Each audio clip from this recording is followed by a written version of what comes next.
A stepping massage. Obviously enough, that was a massage performed with feet. Normally it would be done by kids who needed to use their full body weight to put a satisfying amount of pressure on someone else's body. Parents often requested that their children give them such a massage. The execution was simple. You put your foot on the person and step down using your body weight. The end. That's right. You step on someone. With your feet. I mean, obviously, stepping on someone means using your feet. That's just how language works. And to someone with a foot fetish like me, that's the best massage I could ask for. Oh, this feels so good. Meat drilled her toes into my back as if digging into it while rubbing her heel against me. I'm being stepped on while laying down.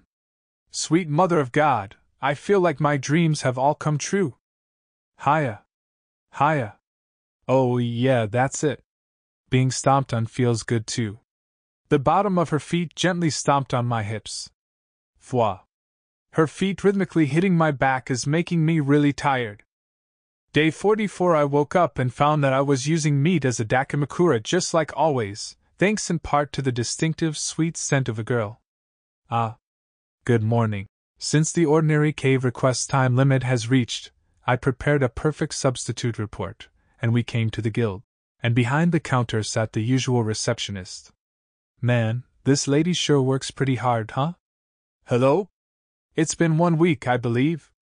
How was the ordinary cave? Before we get to that, I'd like you to take care of these first. I gave her the 45 goblin ears that I had bought with DP. I heard from Ichika that I could take the rank up test after turning this many ears in. Goblin ears HM. Well, they all seem fine to me. But still, this is quite a lot of ears to hunt in only a week. Did you find a colony of goblins near Tsaya Mountain? Something like that. Truth is, we got all of these in the ordinary cave. Is that so? Would you mind telling me more? The receptionist, sensing that there was more to our story, stood up and gestured for us to come behind the counter. All right. Time to shill our dungeon. We were guided to the guildmaster's room. Yeah, we are bringing some serious info here. Makes sense we tell it to him directly. Within the room was the old buff dude. The guildmaster. The receptionist remained standing in the doorway entirely, as if blocking off our means of escape. So, what happened at the ordinary cave? Take a look at this. I showed the guildmaster a magic golem blade and 2 mana potions. In other words, loot from my dungeon that was good enough to sell. And not only that, but loot valuable enough to be a huge find in a small dungeon. To say nothing of the magic blade, even mana potions were a full silver each. This is. I found it in the ordinary cave. Really now? I thought that dungeon only had 1 room. 1 room? That's crazy talk. There were tons of rooms, and even some staircases. I got this sword in one of those rooms. There were golems all over the place, so I got out of there. I figured I had gotten a good enough look at the place. He took it and held it at various angles, investigating it. This doesn't seem to be a normal old iron sword. Wait, it has a magic stone inside of it. This is a magic blade. It sharpens when you pour mana into it. Oh ho, that makes it a low-rank magic blade. But still, a magic blade nonetheless. There's also an inn by the dungeon. An inn? Why the hell was there an inn there? The guildmaster furrowed his brows, baffled by what I had said. Yeah, it is pretty unbelievable. Basically as unrealistic as you can get. But this is where persuasion comes in. Does it matter why? Haku had an associate of hers build it. It's probably pointless for us to try and think about why she'd do that. You've got a point. Who knows what the hell that woman is thinking? She made it clear that the ordinary cave was not to be touched, but yeah, thinking about this is a waste of time. Which means all we gotta do is take your word for all this and figure out what to do with the dungeon. Sure. The guildmaster closed his eyes and nodded. Nice. Persuasion really worked. Well, a lot happened and now I'm actually gonna be working at that inn. I'm gonna be using it as my base of operations from now on. Alright. But the moment I thought that and let my guard down, the guild master continued speaking. Guess I'll put a branch office of the Tsai Adventurers Guild there. Huh? A branch office? What do you mean? I meant what I said. If that dungeon really did grow, adventurers are gonna be crawling all over it. Things will go a lot more smoothly if we have an office there. Especially if there's also an inn there. Well, yeah, that's true. A town might spring up around that dungeon depending on what it's like. We're gonna have to investigate this further. Which means another quest. You can take it if you want. A town? This is serious. I didn't plan on anything that big happening. If too many people come to the dungeon, I won't be able to make golems do all the farming. Crap.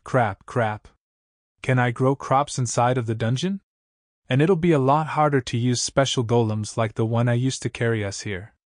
My thoughts were interrupted by the receptionist bringing back our guild cards. He had said we'd be ranked up after they checked out the dungeon, but our cards already had E rank on them. But that was the least of our problems. I said some halfist goodbyes and left the guild. Things might not go so well for us here. Let's get back to base. I named the dancing doll inn. That name would provide cover if anyone stumbles upon the golems farming the nearby fields. We could just claim that Rokuko, the owner, was a golem user and the inn was named in her honor. And that wouldn't be a lie either, since the golems do obey her orders. I was planning on buying a create golem scroll for her when I had the spare DP for it, too. I just have to give them armbands or something that signified that they worked for our inn. Ha! The dungeon also had some hurried organization. As advertised to the guild, I made so the magic sword can be obtained. Since the boss monster wasn't made yet, it will be a problem if they reach to the 5th layer. However, if they don't find a magic sword, then nobody will come. That's a problem. So on the 2nd floor I made a magic sword trial room. As soon as the sword is pulled, the exit is closed. To leave the room you must return it to the pedestal. With this, we can earn time while showing the sword's appeal. And the adventurer has just come, our first pair of customers. It was a pair of 2 men. I took up camp in my room and watched them through the monitor.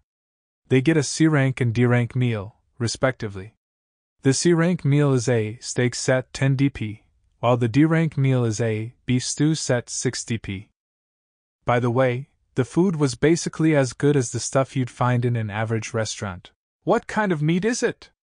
Probably boar meat. Whoa! This bread is really fluffy and sweet. It looks pretty white too. This bread's crazy good. So, about your brown soup. Hold on to your pants, but that's some real beef stew. What? Beef as in like from cows? Seriously? Was there some celebration recently or what? You usually don't eat beef unless you're celebrating something or retiring an old cow. That steak you've got is beef too. And since we're still not getting too many visitors, or more like since you two are our first customers, I gave you an especially thick one as a treat. Seriously? Oh, so this is beef, huh? This steak is worth 5 silvers by itself. Oh whoops, it's about time for your dessert. Meat. Bring it out. The bee skin from earlier comes out holding dessert. It's white. No, yellow. It looks like a trappist, but from above it looks like a weird flower. Also, there's some brown sauce covering it. What is this? It's called a purin, and it's your dessert. I push my spoon forward and dig into the purin, causing it to jiggle. And so, that day, I saw a glimpse of heaven. They took a bath and headed to the dungeon immediately after waking up. In any case, thanks to them, we had earned 7 silvers, 1 copper coin, and 125 DP. Each silver was worth 10 DP, so subtracting the points I had used on their food, we had earned 178 DP in total. Oh, and about DP. At some point we unlocked another function, one that allowed me to see how much DP was coming from each individual room in the dungeon. Very useful. Maybe it unlocked because I had built an inn. Either way, I was surprised to see that they were earning us 120 DP per night. I checked the map to see what the invaders were doing, and realized that I could now see how much DP they were individually earning us. It was displayed as DP. That definitely referred to how much DP they earned us in a day. Man, we sure are unlocking a lot of functions here. So, I checked them out and saw Yuzu was getting us 61 DP, while Muzu was getting us 59 DP. One of the rooms in our dungeon had a jail cell in it, a remnant of the prison room I had built for the bandits all that time ago. The moment Yuzu stepped into that cell, his DP count shot up to 183 DP. Basically, the amount of DP earned from an individual changed from where they were in the dungeon. There might have been other factors too, but all I knew then was that being in a jail cell probably boosted an individual's DP gain by a factor of 3. I should investigate this further. Ichika's worth 65 DP, so she'd earn us 195 DP if she were in a jail cell.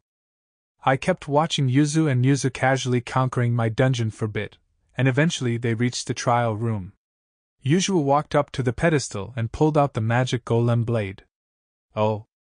Their DP counts doubled the moment the exit got shut off. I guess. An individual's DP income doubles if they're in a closed room? Maybe I should make an extra floor of the dungeon and call it like a training area to put locks on the door. Wait, no. People will close and lock their doors on their own, we're an inn. And that's already what happened. Now I know why I got extra DP today. They looked so excited after getting the magic blade that I couldn't help but smile. Day 53. 3 days had passed since the adventurers went into our dungeon. Our inn hadn't had a single visitor in the meantime, but we were getting 240 DP a day from them, the Zou brothers, Yuzu and Muzu. But why aren't they leaving the trial room? They must really like it in there. Just what I'd expect from my dungeon, hey. All they had to do was stick the magic blade into the pedestal to get out, but they weren't doing that. What could be compelling them to stay inside there? As far as I could tell, they were just walking around the room and tapping the walls. Oh. Yuzu just stuck his normal sword in the pedestal. Almost, but not quite. You're getting warmer. Wait. Have they just not figured out what to do? Now that you mention it, they did seem kinda dumb. I don't think you should be saying that, Rokuko. They must have been unconsciously avoiding the correct answer, maybe because they didn't want to give the magic blade up. That reminded me of the experiments where monkeys got their hands stuck in jars when trying to take treats out of them. Let's keep watching them for a bit. They'll probably find their way out soon enough. And if they don't, we get their tasty DP. Okay, Kaima. We've come this far. Maybe we should just keep them trapped in there until they die.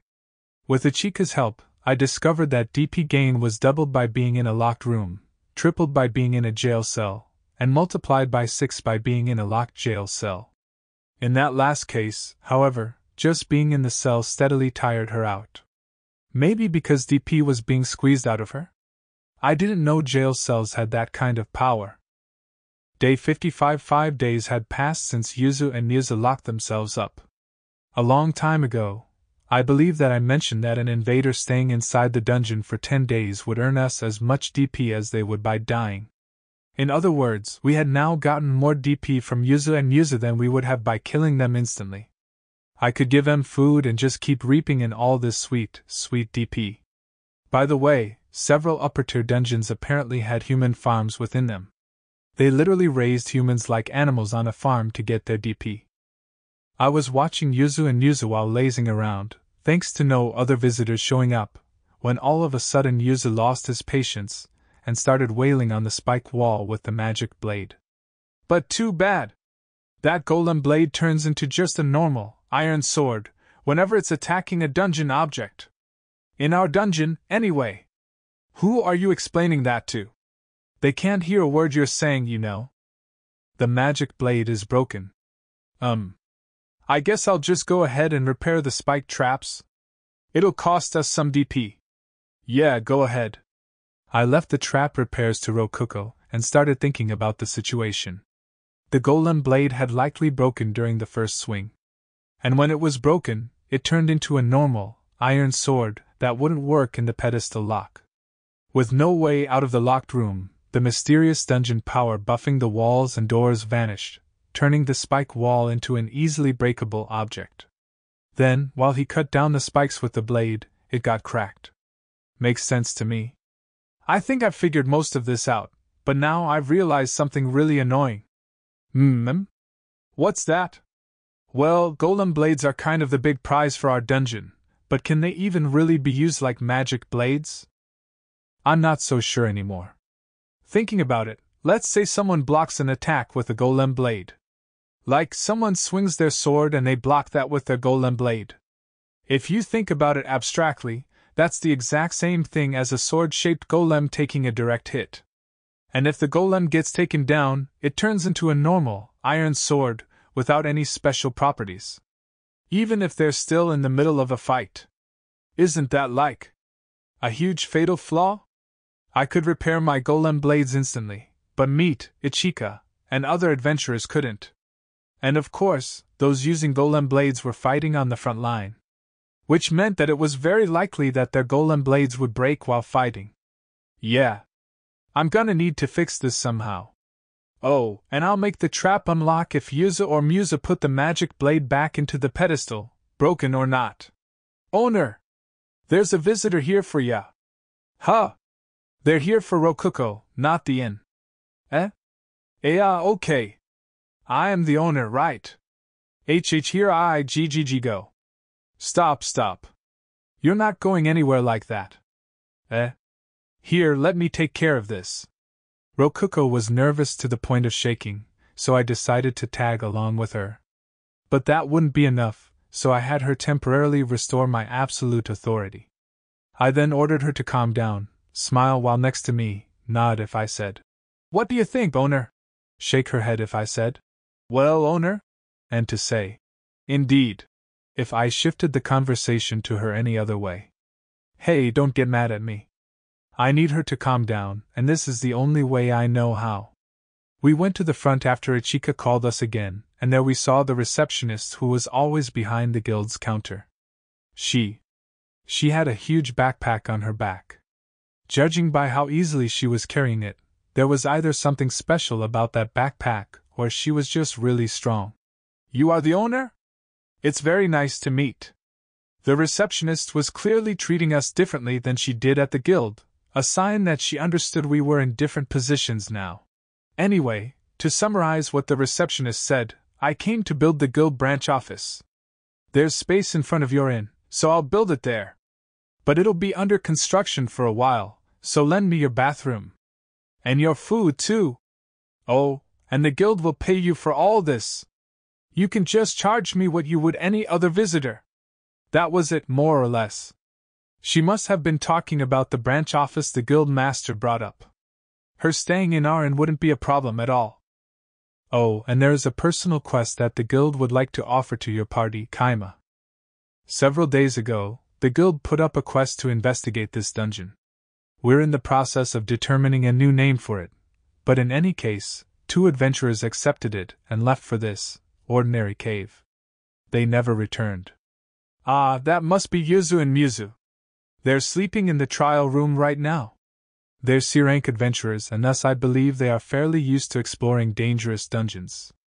That they have not returned leads us to believe that this might be quite a difficult dungeon. I see. So? We would like to know if you would like to take over the quest for them, as you have explored the dungeon and lived. If they are alive, we would also like you to attempt to rescue the missing adventurers. Though it's quite unlikely that they have survived in the dungeon for this long. Naturally, I couldn't just tell her that they were still alive. They couldn't let E-rank adventurers just waltz willy-nilly into a dungeon that C-rank adventurers had gone missing inside of. They need me to go inside and come back alive again before they'd assign it as a limited C-rank dungeon, rather than a full-on C-rank dungeon. I had no reason to refuse the quest. Or rather, I was an E-rank adventurer, so I had to take it if I didn't want to get locked out of my own dungeon. We took the quest. I told the receptionist we'd be taking it, and started to prepare to go into the dungeon. Or at least, I pretended to. Obviously. We had a map and I was the dungeon master. We didn't really need to prepare at all. Fwa! Ah, That was really rough. Good work, Kaima. You too, Rokuko. Why don't you ask me to give you a massage later? She's pretty good. Good idea. I'll have to borrow her from you. Have you used your 10,000 DP yet? Not yet. I was thinking about using it on the gacha again, but I'm not sure if I should roll the 1000 DP gacha 10 times or roll the 10,000 DP gacha once. What's gacha? That word sounds totally rad somehow. Care to drop the deets on me? Oh right. Ichika ended up super in debt after gambling too much. I forgot about that. She's not just a big food lover. If I let her play the gacha as much as she wants, she'd probably use up all our DP in a single day. You're right. Pulling the 10,000 DP gacha would be way more exciting. Right. If you're gonna do it, you've gotta do it all at once. It took exactly one 30-second conversation for Rokuko to decide on how she should use her DP. Seriously? Like that's good enough for you. I mean, I said you could do what you want with it, but come on. Oh well. Okay, let's do it. 10,000 DP gacha, guh. Hey, hold up. Don't do that in my room. Do it in the master room. What if something huge like a dragon comes out and destroys the inn? I yelled, but it was too late. Rokuko had already used up all her DP. A magic circle glowed into existence with a hum along the floor. Hey? Hello? That magic circle's as big as the whole room. Isn't that a problem? Oh, I knew the 10,000 DP gacha would be fancy. Please don't be big, please don't be big. I prayed that the inn I had spent so much effort on wouldn't be destroyed. Meanwhile, Ichika and Rokuko were squealing in excitement. Meat, bless her heart, was standing protectively in front of me. Dragoon! Dragoon! You can roll dragons too? We're eating steak tonight, my dudes. I won't let you eat him. I mean, his tail will grow back even if we cut it off, so. What? No! The magic circle began to shrink while spinning rapidly. Eventually, it was small enough to fit within the room. Whoa, it's getting small. What's up with that? The circle was getting even smaller. I patted my chest in relief. Nothing that size would destroy the inn. But then, it got even smaller. Yeah. It's pretty small now. Yeah. I'll be able to hold whatever gets summoned in my own arms. Oh. Is this a miss? Is this what you call the bad roll? Rokuko and Ichika were steadily losing their enthusiasm. Meat still stood in front of me without letting her guard down at all. And so, the magic circle disappeared, leaving behind a palm-sized box. What's this? Only one way to find out, eh? Let's open it, Rokuko. Come on. Oh, okay. Rokuko timidly opened the box. Within it was a single egg and nothing more. A pretty small egg, at that. This is an egg, right? Want to fry it? I bet it'd taste super fab, maybe. No way. But what is this anyway? I can't tell, but it's definitely something amazing. For sure. So, what is it? Did it come with a manual? Maybe it'll hatch if we heat it up. Sounds good to me. But you spent 10,000 DP on this thing, so don't break it. Alright. Although she had spent all her DP on it, the day ended without us learning exactly what it was. We decided to just heat it in the onsen water for a bit. Though to make sure we didn't kill whatever was inside, we did so under a managed pace, as if using an incubator. And that's it for this episode. Tell me in the comments section what kind of monster will come out of that egg. And I hope you guys enjoyed the video. If you did, please like and subscribe. And we will see you in the next one. Bye.